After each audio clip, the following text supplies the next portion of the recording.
to the Adventure of Pipeman on W4CY Radio.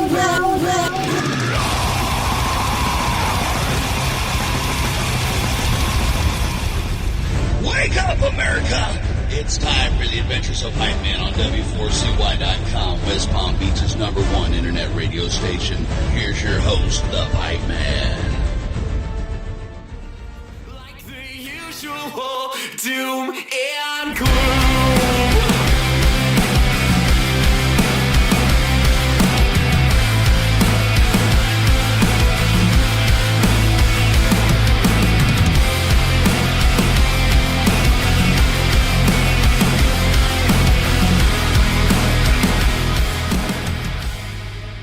This is Pipeman here on the Adventures of Pipeman W4CY Radio, and I'm here with Lee Jennings from The Funeral Portrait. Nice here at Louder. Oh, louder than Dude, life. Hey, don't forget the rain. Oh, it's rainier than life. Rainier than life. Windier than life. Yeah. Well, thank God the wind is not here today. Yes. And it's just sprinkling, so we'll be just fine. I know. Like, at least if they were going to pick one day for it to have a hurricane, it's not the day that your set is. Yes, completely. We bared the storm yesterday to drive up here from Atlanta, and it was a little crazy. We just recently bought an RV as well. We're making the steps, and as I'm driving this thing, I'm like, oh, guys, because it was just, I mean, that wind was a little crazy. But yeah, I got to say, that's as freaking rock and roll as you get, driving through a hurricane to get to a festival. that's, nothing stopping this train. Oh, I love it. And was it your first time, whoever was driving, was it their first time driving the RV? Thankfully, no, but it was my first time driving an RV through a hurricane. Yeah, there you go.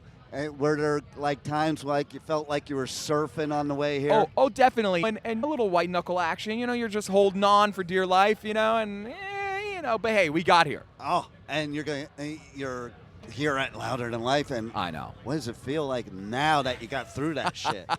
It's it's kind of wild to even think of being here. We've dreamed of playing these festivals and doing all this, and the idea, I think it kind of helps the lore a little bit more that that we had to go through this crazy storm to get here. It just helps. It helps the process. Yeah, and then you just kill it, and Yes. that's so.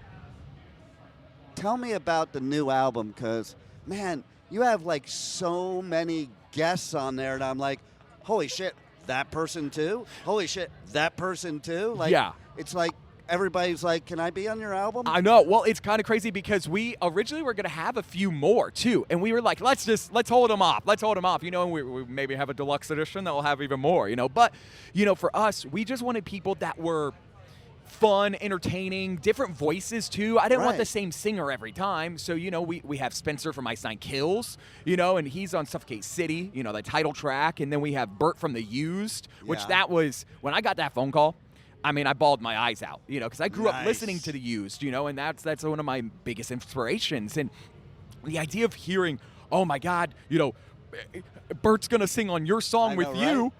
Right? It was crazy. That was a crazy moment. And then we have Danny from Asking Alexandria, and then we have Eve Under Fire as well. And that was really cool because I really wanted a female voice on our song Voodoo Doll. She's a good one to have.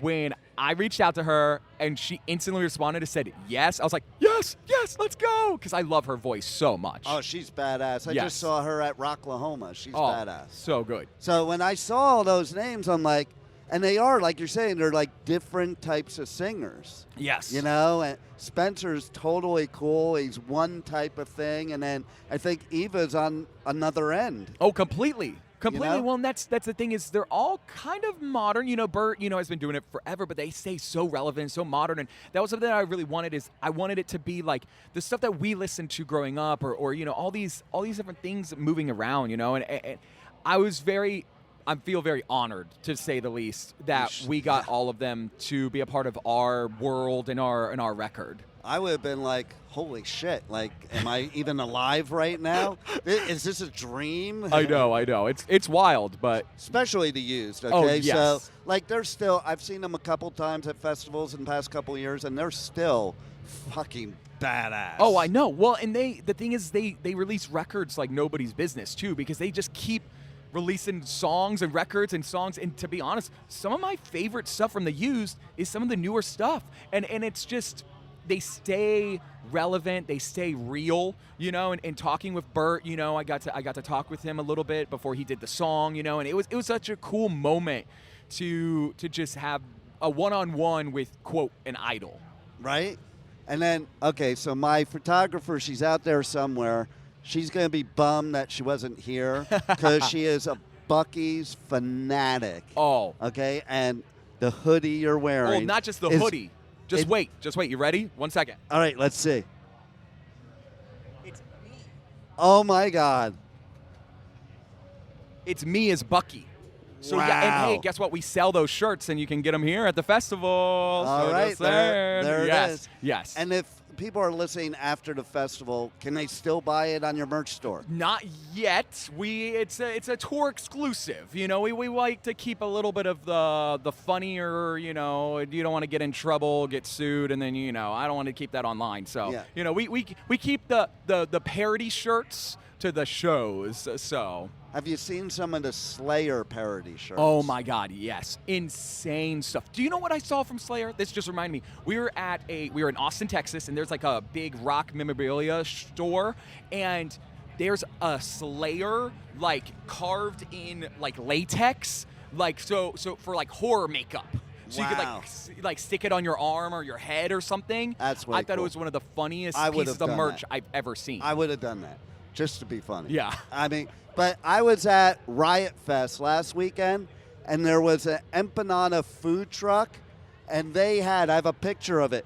They didn't have my size. They had a shirt that was their, food truck name in the Slayer, logo. I love that. I love that so much. And then my photographer, she loves NoFX, so she got NoFX made a Slayer shirt. I saw that because NoFX had like their own world of merch there. Yeah. Like they had like NoFX had their own section of like the venue or whatever Yeah. at the festival. And I thought that was such a cool idea, such a cool way because I grew up loving NoFX, right? I love the more punk side of rock music, right? I'm a big fan of pop punk. So for me growing up, in 2004. When, going through the Bush administration and, or earlier on than that, and all that kind of stuff, and their stance, their not my president shirt, growing up and all that. Because I love band merch. That applies today, too. Yes. So, dude, honestly, every president ever. So. I mean, think about it, too. Okay, so I was from the 80s. Yes. And we had songs about Reagan. If you, in 2024, put somebody else's Hump's name in there, it'd be the same song. You don't need a new song. No. Like, it just blows my mind. Yep. All these years later, we're still have to talk about this shit. Always. But I don't think, but I think that is almost like an American way of passage almost I guess now, so. Especially with music.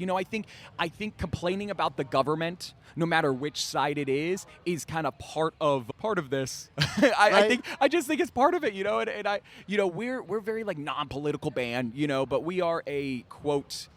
I like to be I love my friends. I love my family. I love the people that we stand for. And the way that we do that is through charity. We do a lot of charity events. We do a lot of charity merch and songs. We even did a cover of Creep by Radiohead, and we gave all the proceeds to the Hot Topic Foundation. And that was and that helps with keeping music in school. It helps with like the Trevor Project and a bunch of things that I grew up just really feeling like I needed. And now that I can kind of give back, it's just really cool to see. That is way cool. I love it. Thank you. And you're going to be at Aftershock too, right? Yes, we are. Oh, have you been to Aftershock yet? We have not. This is our first Danny Wimmer. Yeah, it's our first one. Okay, so I'm going to ask you because through all the years that I've done these shows, I've asked pretty much every artist what they think of how they're treated at Danny Wimmer Festival. You know, we just got here like an hour ago, and I can tell you it's way better than any other festival we've ever done. Just an hour. Oh, just an hour. And just how friendly and nice and caring. And, you know, that's what's really cool about this is people love their jobs here, and you can tell. Right. You can tell that they like rock music. They like being here. They like the team that they work with. And, you know, that's important, you know. That's half the battle, right? Yeah. And for us, yeah, it's raining, and, yeah, the fans are, you know, going to be upset that it's raining or whatever, but they're doing everything they can. I see them out here doing every single thing they can to help. Right. And, I love it hearing it again because it's like it doesn't matter what artist you are at the festival, they treat you like you're the headliner. Yep, completely. It's unbelievable. Well, I can't wait to see you at Aftershock 2. Yes. Here at Louder in Life. You know it. And thanks for being on the Adventures of Thank Pipeman. you so much for having me. My pleasure. Thank you for listening to the Adventures of Pipeman on W4CY Radio.